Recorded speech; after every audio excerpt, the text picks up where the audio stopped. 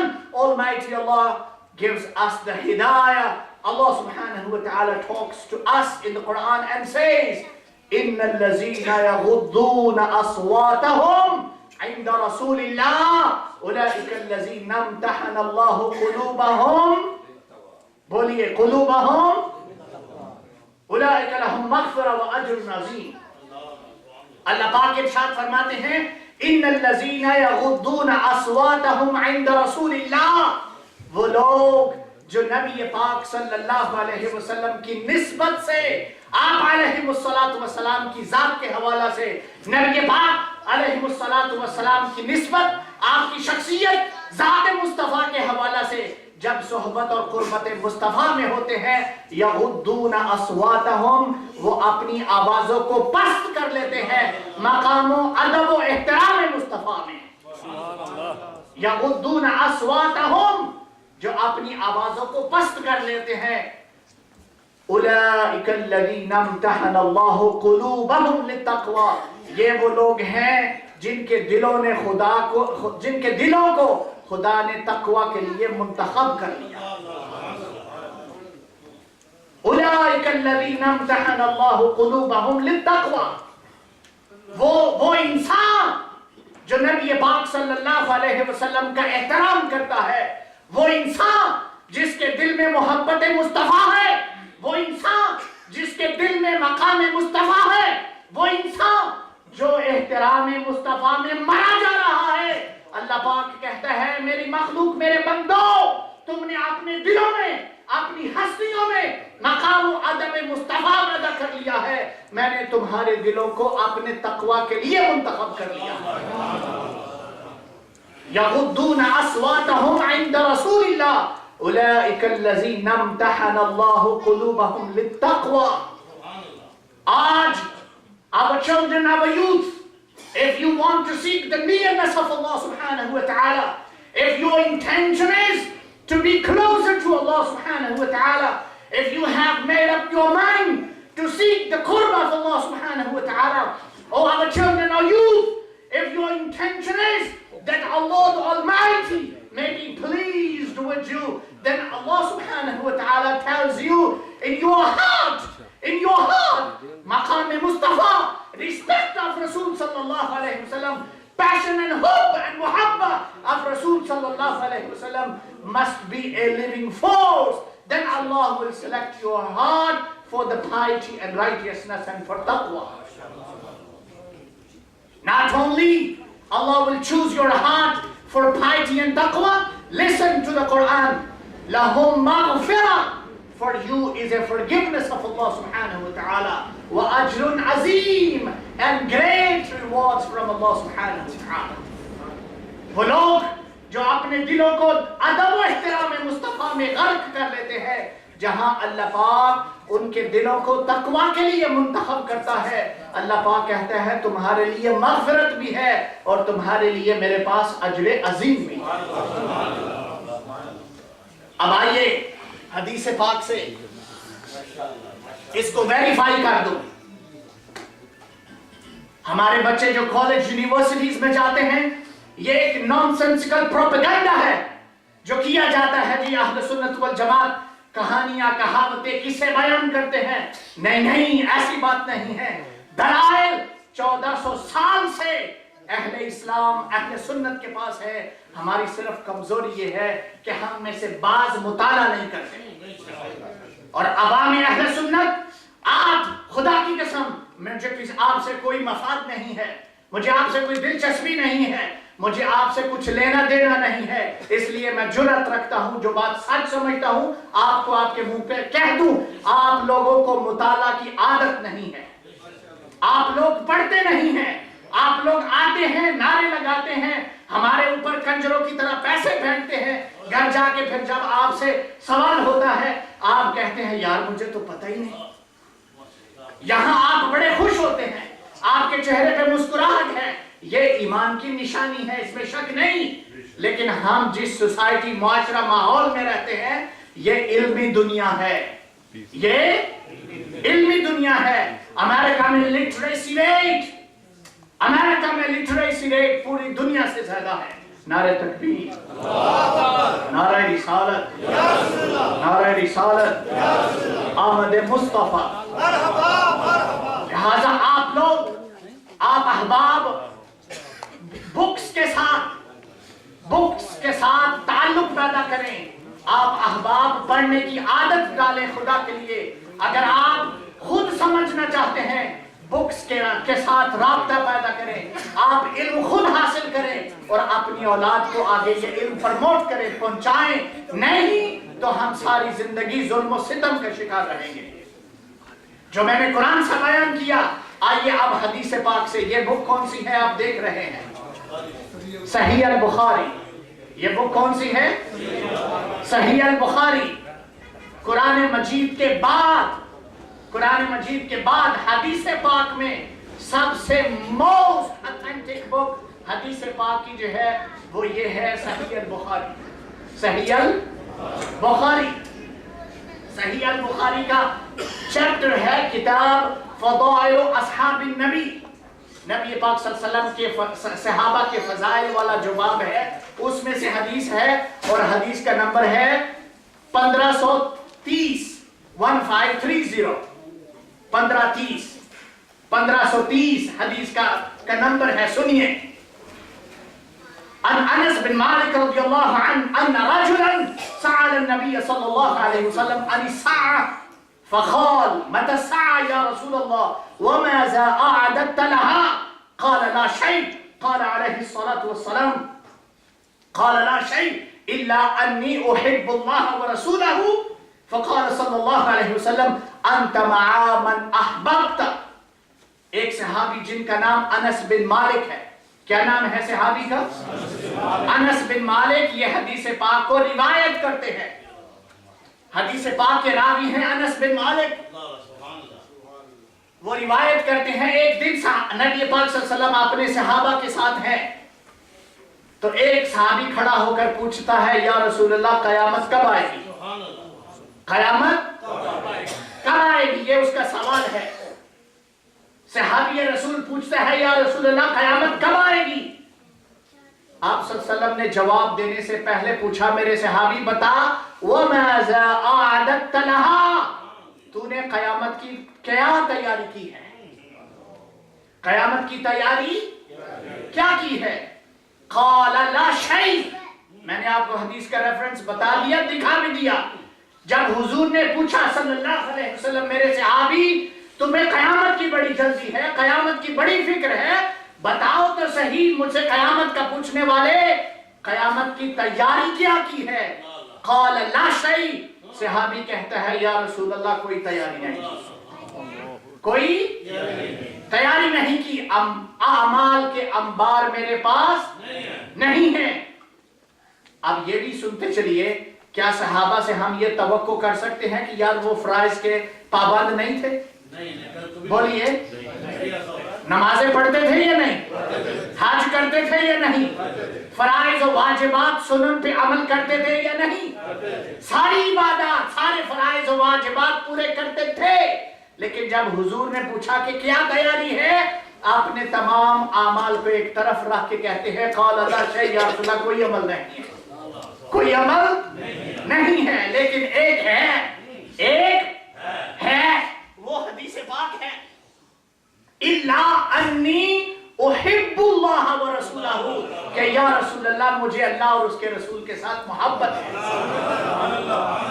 مجھے اللہ اور اس کے رسول کے ساتھ محبت ہے. یہ میرے نامہ اعمال میں, میرے دامن میں یا رسول اللہ یہ ہے کہ میں خدا اور اس کے رسول کے ساتھ محبت کرتا ہوں. یارو سنو, جب اس نے یہ کہا صحابی رسول نے کہ میرے پاس عمل نہیں ہے تو حضور کو تو چاہیے تھا نہ کہتے میرے صحابی گو قیامت تو قریب ہے, جیسے آج کل ہمیں ڈرایا جاتا ہے قیامت قریب ہے تیاری کر لیں. آج ہمیں ڈرایا جاتا ہے کہ نہیں؟ بولیے. حضور کو جب صحابی رسول کہتے ہیں لا شیء یا رسول اللہ میرے پاس کوئی عمل نہیں ہے لیکن ایک ہے اور وہ ہے احب اللہ ورسولہ, میں اللہ اور اس کے رسول کے ساتھ محبت کرتا ہوں. اب جو حضور نے یہ جواب سنا تو نبی پاک صلی اللہ علیہ وسلم کا جواب بھی سنیے. حدیث پاک کے الفاظ ہیں, آپ صلی اللہ علیہ وسلم نے فرمایا انت مع من احببت. آپ برکت کے لیے یہ الفاظ میرے ساتھ کہہ لیں, انت مع من احببت. میرے صحابی تجھے جس کے ساتھ محبت ہے دنیا میں تو تم انہی کے ساتھ ہو, قیامت اور جنت میں بھی تم انہی کے ساتھ ہو. قیامت اور جنت میں بھی تم ان کے ساتھ ہوگے. شاہ صاحب نے مجھے ٹائم کا بتا دیا کہ ختم ہو گیا, اجازت ہو تو ایک حدیث اسی پہ اور پیش کر کے پھر میں ختم کرتا ہوں. اجازت ہے شاہ؟ دوسری حدیث آپ صلی اللہ علیہ وسلم کا فرمان کہ بھائی جس کو میرے ساتھ محبت ہے وہ میرے ساتھ ہی ہوگا. اہل سنت والجماعت مبارکباد کے مستحق ہیں. ہاں ہم گناہگار سہی, ہم لاچار سہی, ہم فاسق و فاجر ہی سہی, لیکن ایک بات میں پکا کرنے کی کوشش کر رہے ہیں اور وہ ہے اللہ اور اس کے حبیب کے ساتھ محبت. اللہ اور اس کے حبیب کے ساتھ ہمیں آج یہاں کیا چیز لائی ہے یارو؟ بولیے. اس شہر میں, اس شہر بتا میں, اس گناہ والے شہر میں آج ہمارے ہی مسلمان بھائی پتہ نہیں کیا کیا کر رہے ہیں. اللہ نے ہمیں یہ توفیق بخشی ہے کہ ہم حضور نبی پاک صلی اللہ علیہ وسلم کا میلاد منانے کے لیے اپنی محبت کا ثبوت دینے کے لیے یہاں جمع ہیں. اور یہ وہ عمل ہے جو رائے گاہ نہیں جاتا. آپ صلی اللہ علیہ وسلم کی حدیث تو میں نے بیان کر دی، دوسری حدیث سنیے، یہ ہے کتاب الشروط، میرے ساتھ کہیے، کتاب الشروط، the chapter of conditions. آپ میں سے جن احباب کو صلح حدیبیہ کے الفاظ آپ نے سنے ہیں، ذرا وہ ہاتھ کھڑا کریں۔ جن کو پتا ہے حضور پاک صلی اللہ علیہ وسلم نے غیر مسلموں کے ساتھ صلح حدیبیہ کیا تھا، وہ ہاتھ کھڑا کریں پلیز۔ صلح حدیبیہ، the treaty of حدیبیہ، اس میں میں بات ختم کر رہا ہوں۔ ٹریٹی آف حدیبیہ جب ہو رہی ہے تو مکہ والوں نے اہل مکہ نے اپنے ایک امبیسڈر کو جو اسپیشلائز کرتا تھا جاسوسی میں، جس کی اسپیشلائزیشن تھی امبیسڈر، اس کا نام تھا عروہ بن مسعود۔ کیا نام تھا؟ آج بھی دیکھیں پاکستان میں بھی ایک مسئلہ بنا ہوا ہے انٹیلیجنس کا اور سپائنگ کا، یہ کوئی نئی بات نہیں ہے، امبیسیز اور امبیسڈرز ہمیشہ سے کرتے آئے ہیں۔ عروہ بن مسعود was sent by the Meccans to go and study Muslims, how Muslims are preparing against the Meccans. وہ عروہ آیا، مسلمانوں کو دیکھا، جو مسلمانوں کے اعمال ہیں ان کا مشاہدہ کرتا رہا، اور واپس مکہ جا کر اس نے اپنی اتھارٹیز کو رپورٹ پیش کی۔ کیا پیش کی؟ بولیے، کیا پیش کی؟ رپورٹ پیش کی۔ وہ حدیث پاک ہے، یہ صحیح البخاری ہے، کتاب الشروط ہے، اور نبی پاک صلی اللہ علیہ وسلم کی حدیث ہے۔ عروہ کے الفاظ کیا، اس نے کیا رپورٹ پیش کی وہ سنیے، آپ کو سمجھ آ جائے۔ عروہ کہتا ہے فرجع عروۃ الی اصحابہ فقال أي قوم والله لقد وفدت على المملوك وفدت على قيصر وكسرى والنجاشي والله إن رأيت ملكا قد يعظمه أصحابه ما يعظم أصحاب محمد۔ عروہ کہتا ہے اے اہل مکہ سنو، آپ سب کو پتا ہے کہ میں دنیا کے بڑے بڑے بادشاہوں کے درباروں میں خدمت سر انجام امبیسڈر رہا ہوں، اور 3 کا تو اس نے نام لیا ہے، قیصر کے بادشاہ میں میں رہا، اس کے محل میں وہاں امبیسی میں نے کام کیا، قیصر وہاں میں رہا، اور نجاشی کے پاس میں رہا۔ لیکن وہ کہتا ہے اہل مکہ سنو، میں نے کسی قوم کو نہیں دیکھا کہ وہ اپنے رہنما، اپنے محبوب اور اپنے کمانڈر ان چیف کی اتنی عزت کرتی ہو جتنی مسلمان کرتے ہیں، جتنی مسلمان کرتے ہیں۔ اب عروہ کہتا ہے میں نے کیا دیکھا؟ عروہ کے الفاظ ہیں، حدیث ہے واللہ ان یتنخم نخامۃ الا وقعت فی کف رجل منهم فدلک بها وجهه وجلدہ، کہ جب نبی محترم صلی اللہ علیہ وسلم مسلمانوں کے رہنما، مسلمانوں کو کمانڈر ان چیف، جب ان کے منہ سے لباب دہن گرتا ہے، باہر آتا ہے، تو مسلمان آگے اپنے ہاتھ پھیلا دیتے ہیں، مسلمان آگے ہاتھ پھیلا دیتے ہیں، اپنے رہنما نبی محترم کے لباب دہن کو زمین پر گرنے نہیں دیتے۔ یہ حدیث کے الفاظ ہیں، میرے اپنے الفاظ نہیں ہیں، کتاب آپ کے سامنے ہے، اور جن کو بخاری کا زیادہ بخار آتا ہے ہم ان کو دعوت دیتے ہیں، خدا کے بندو یہ حدیثیں بھی تو مسلمانوں کو سناؤ۔ ان یتنخم نخامۃ الا وقعت فی کف رجل منهم، جب حضور کا لباب دہن منہ سے نکلتا ہے، مسلمان اپنی ہتھیلیاں آگے بچھا دیتے ہیں، حضور کے لباب دہن کو لیتے ہیں اور کیا کرتے ہیں؟ فَدَلَكَ بِهَا وَجْهُهُ وَجِلْدَهُ، اور حضور کے لباب دہن کو لینے کے بعد اپنے چہروں پر اور جسم پر مل لیتے ہیں، جسم اور چہرے پر مل لیتے ہیں۔ یارے جنہوں نے نبی محترم کو دیکھا کہ کنویں میں لباب دہن ڈالتے ہیں اس کا پانی میٹھا ہو جاتا ہے، جنہوں نے حضور کی کرامات عظم و شرف کو دیکھا، وہ ایسا کیوں نہ کرے، وہ ایسا کیوں نہ کرے۔ ایک خوبی، آگے چلیے۔ وَإِذَا أَمَرَهُمْ ابْتَدَرُوا أَمَرَهُمْ، جب حضور صلی اللہ علیہ وسلم کوئی حکم دیتے ہیں تو بغیر کسی حیل و حجت کے فوراً مسلمان وہ کام کرتے ہیں۔